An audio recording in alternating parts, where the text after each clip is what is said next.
یہاں اتنے خاکے بن گئے اور تم کہتے ہو تہذیبوں کے ٹکراؤ. حضور تو آئے ہی تہذیبوں کے ٹکراؤ کے لیے ہیں. تہذیبیں نہیں، حضور آ گئے. ہم ان تہذیبوں پر تھوکتے بھی نہیں ہیں جن کو تم تہذیب کہتے ہو. جن کو اپنی ماں اور بہن کا پتہ نہیں ہے وہ کون سی تہذیب ہے؟ ہاں جی. جن کو خنزیر اور بکری کے فرق کا پتہ نہیں ہے وہ کون سی تہذیب ہے؟ بزدلو، جو دین کی ترجمانی نہیں ہوتی تو پھر ایسے لوگوں کو میدان میں لاؤ جو دین کی ترجمانی کر سکے.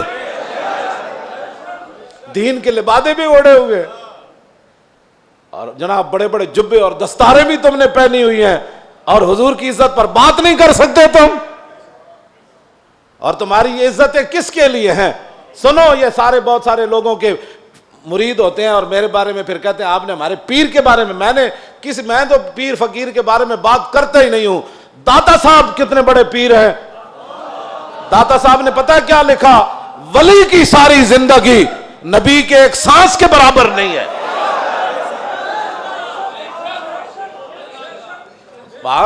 صرف نبی کے بعد امام الانبیاء کے تو خلق سے اولیاء. یہ داتا صاحب کشف المحجوب لکھی گل ہن گل کرو تسی. جدوں حضور دی عزت دی گل آوے تے پھر کھڑا کوئی نہ ہوئے پھر وہ پیر ہے. تے پھر اپنی جاناں بچائے تے اپنے جناب ادارے بچائے تے اپنے خانقاہاں بچائے. رسول اللہ کی تو سانس کی بھی کروڑوں حصے کرو نا پھر بھی اس کی ساری زندگی اس کے برابر نہیں ہو سکتی.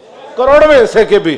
یہ تو داتا صاحب نے صرف انبیاء کی بات لکھی ہے. رہ گئی حضور کی بات تو خلق سے اولیاء اور فاق النبیین فی خلق وفی خلق ولم یدانو فی علم ولا کرم وکلہم من رسول اللہ ملتمس غرفا من البحر اور رشفا من الدیم وواقفون لدے عند حد من نقطۃ العلم او من شکلۃ الحکم.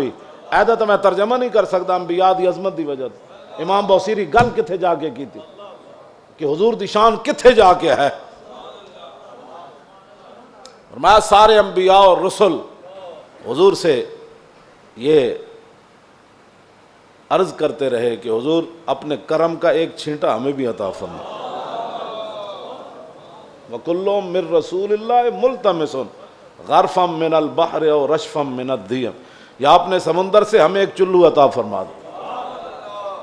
اے لفظ اے شیر ہوندا نا دائیں بائیں تے حضور نے تو سنیا سی بوسیری نو چادر دیتی. جے دے وچ کوئی گل ہوندی تے حضور نے فرمانا سی بوسیری شیر کٹ دے. تمہیں مقام رسول کا پتہ ہی نہیں ہے. باتیں لوگوں کو اگر مگر کی کرتے ہو. اگر مگر سے ناموس رسالت پر پیرا تھوڑا ہونا ہے. اگر مگر سے پیرا نہیں ہونا. پیرا رسول اللہ کی عزت کا ایسے ہی ہونا ہے جیسے صدیق اکبر نے پیرا دیا, جیسے فاروق اعظم نے پیرا دیا. باقی رہ گیا حضور کا جلال, تو وہ میں آپ کو پڑھ کے سنا دیتا ہوں کہ حضور کا جلال کیا تھا. مولا علی راوی ہیں اس کے. اب مولا علی کیا کہتے ہیں, غزوہ خندق کے موقع پر جب رسول اللہ پہرا دے رہے تھے ہمارے ساتھ کھڑے ہو کر, 25,000 کا لشکر خندق کے کنارے کھڑا ہے اور وہ یہ چاہتے ہیں کہ عمر بن عبد ود کی طرح ہم اپنے گھوڑے دوڑا کر خندق کو عبور کریں اور مدینہ پاک پر حملہ آور ہو جائیں, حضور پر حملہ آور. حضور خود پھر تلوار پکڑ کے کھڑے ہو گئے. اور جب رسول اللہ بھی کھڑے تھے وہاں تو سورج غروب ہو گیا. حضور کی ظہر کی نماز بھی قضا ہو گئی. جب عصر کی نماز قضا ہو گئی تو محبوب, یہ بھی حضور کی رحمت للعالمین بھی ہے, یہ بھی خلق عظیم ہے.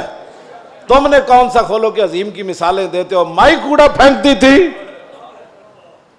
اور تم یہ باتیں لوگوں کو سکھاتے ہو فلاں کو معاف کر دیا. وہ حضور کا اپنا حق تھا, معاف کیا. امتی کو حق نہیں بنتا کہ وہ حضور کی طرف سے خود منصف بن کے لوگوں کو معاف کرتا رہے. یہ قیامت کو فیصلے ہوں گے کہ رسول اللہ نے کس کو معاف کیا اور کس کو معاف نہیں فرمایا. ہم کون ہوتے ہیں حضور کے حق معاف کرنے والے؟ اب جب سورج غروب ہو گیا تو ذرا سنیں حضور کا دعائے جلال کیا تھی. یہ میں اس لیے سامنے پڑھ رہا ہوں تاکہ لوگوں کو پتہ چلے کہ بھائی جو ہم باتیں کرتے ہیں نا وہ غیرت والی باتیں لوگوں کو ہضم کیوں نہیں ہوتی. وہ چاہتے ہیں کہ فرانس حضور کے خاکے بھی بنائے اور ہم مذمت کر کے فارغ ہو جائیں, اور ان کے اندر اتنی غیرت ہو کہ ان کے صدر کے خلاف بات ہو تو وہ اپنا سفیر واپس بلا لیں. عالم تسا کی حضور دا کلمہ پڑھیا او 55 ملک ہو یا 56 ملک ہو، ایدا ایک جواب دیو تسا رسول اللہ دا کی کلمہ پڑھیا؟ صرف انہیں اتنی گل کی تھی صدر دا دماغ خراب ہے، یہ صدر دا دماغ خراب ہے۔ اردگان اے گل کی تھی، انہوں نے غیرت آئی، انہوں نے اپنا سفیر بلا لیا تے رسول اللہ تے گھر دے بھی انہوں نے خاکے بنائے۔ تساں کی غیرت کی تھی؟ اور جڑے غیرت دا سی سبق دیندے ہاں، تسی فرانس دے خلاف ساڑھے مسیطہ تے حملے کرنے ہو، علماء دے تسی جلوس بند کیتے، نہیں جی اجازت نہیں ہے، حالات نہیں ٹھیک۔ اور کیڑے حالات اسی بنائے؟ تساں بنائے حالات خراب، تساں یہود و نصارہ دی ایجنٹی کی تھی، تساں چوڑی بار بھیجی اور تساں چوڑی بار بھیجی، اور پھر تم نے اس پر فخر بھی کیا، تم نے اس پر فخر بھی کیا۔ ہمیں حضور کی غلامی پر بھی فخر ہے اور ممتاز قادری کے عمل پر بھی فخر ہے، غازی ظہیر کے عمل پر بھی فخر ہے، اور غازی عبداللہ کے عمل پر بھی فخر ہے کہ اس نے گستاخ کو پکڑ کر ایسے گردن کاٹ دی، اس پر بھی ہمیں فخر ہے۔ اور فرانس کے اندر جو کچھ مسلمان اپنی بساط کے مطابق گستاخان کے خلاف کر رہے ہیں، ہمیں اس پر بھی فخر ہے، ہمیں اس پر بھی فخر ہے، ہمیں اس پر فخر ہے، ہم ان کے ساتھ ہیں۔ تم گستاخ کو چھوڑ کر کہتے ایک چھوٹے سے گروہ تھا اور ہم نے اس کو اندر کر دیا اور چوڑی کو چھوڑ دیا، تم نے اس پر فخر ہے، اور اس فخر پر قائم رہنا، دنیا میں بھی قائم رہنا ہے تم نے، اور قبر میں بھی قائم رہنا ہے، کل حشر میں بھی تم نے اس پر قائم رہنا ہے۔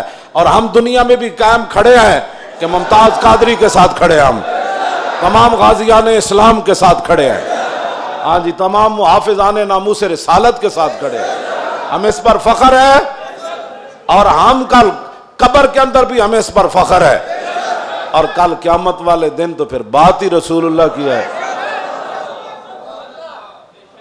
حضور کا جلال دیکھیں، حضور کا جلال دیکھیں، حضور نے کیا فرمایا جب سورج غروب ہو گیا تو انا علی، مولا علی کہتے ہیں ان رسول اللہ صلی اللہ علیہ وسلم قال یوم الخندق ملا اللہ بیوتہم وقبورہم نارا کما شغلونی عن الصلاۃ الوسطی حتی غابت الشمس۔ مولا علی فرماتے ہیں جب سورج بالکل قریب جا پہنچا اور غروب ہونے کے جب قریب ہوا تو حضور نے اس وقت کیا فرمایا، یا اللہ انہوں نے ہمیں عصر کی نماز نہیں پڑھنے دی، اب ان کا کیا علاج ہے؟ یا اللہ ان کے گھر بھی ان کی قبریں بھی آگ سے بھر دے۔ یہ بھی تو بتاؤ نا خلق عظیم، یہ بھی لوگوں کو بتاؤ۔ کہتے حضور نے یہ جملہ فرمایا ادھر سورج غروب ہو گئے، تو یہ بھی بتاؤ کہ رسول اللہ نے کیا بات فرمائی پھر اس موقع پر۔ یہ تم نے حدیثیں سنائی ہوتی نا تو کسی کافر کی جرت نہیں تھی کہ وہ حضور کے بارے میں بات کرتا۔